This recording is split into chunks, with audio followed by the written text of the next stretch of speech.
New day, new story. Ang nakaraan. Pagkatapos bumili ng tinapay ni Ana, habang siya ay naglalakad, nakita niya ang isang batang lalaki na umiiyak. Nilapitan niya ang bata. Bata, bakit ka umiiyak? Gutom po kasi ako. Huwag ka nang umiiyak. Bigyan kita ng 3 piraso ng pandesal. Salamat po, bata. Walang anuman. Saan po pala ang mga magulang mo? Pag-ising ko po, wala na sila sa bahay. Ganon? Baka may pinili lang sila. Di ko po alam. Salamat po, bata, sa binigay mong tinapay. Ano pala ang pangalan mo?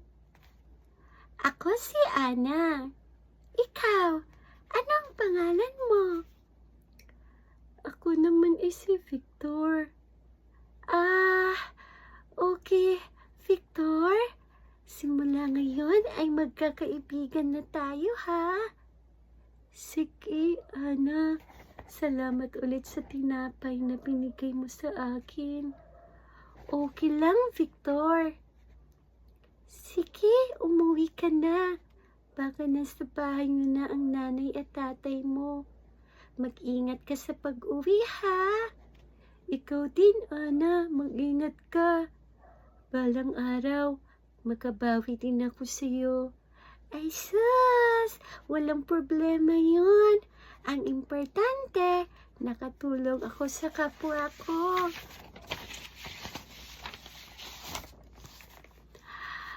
Dumating si Ana sa bahay nila na puno ng saya.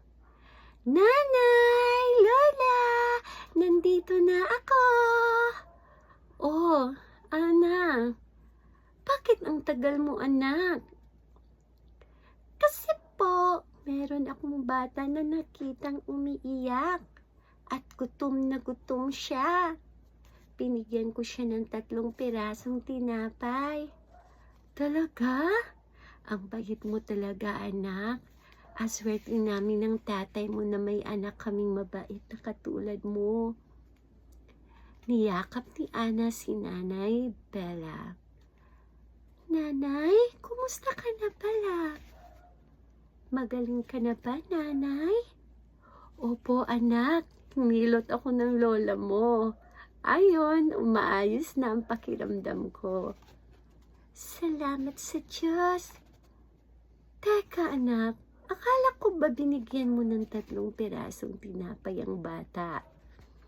Bakit 10 piraso pa din ang natirang tinapay? Kasi po, Nanay, sinusobrahan po ni Ate Edna ang tinapay na binibili ko. Dahil mabait po daw ako. Talaga po, anak? Nanay, asan po pala si Lola Tikya? Nasa kusina, anak. Nagluluto ng kamote.